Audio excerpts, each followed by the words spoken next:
Good day guys, welcome to the channel. In this video I'll show you how to check TPM 2.0 status in Windows 11. So in order to do that, you need to click on a very handy key combination, Windows plus R. So I have this window on my other monitor. There you go, let me drag it here for you.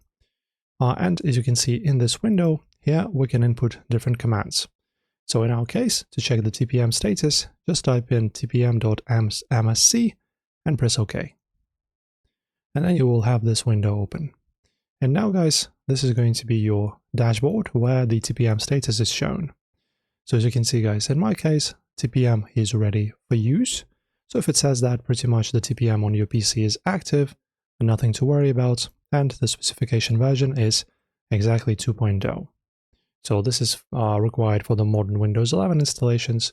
So if you're curious, this is how you check it. So pretty simply done guys. As always, don't forget to like the video if this helped, and see you in the next one.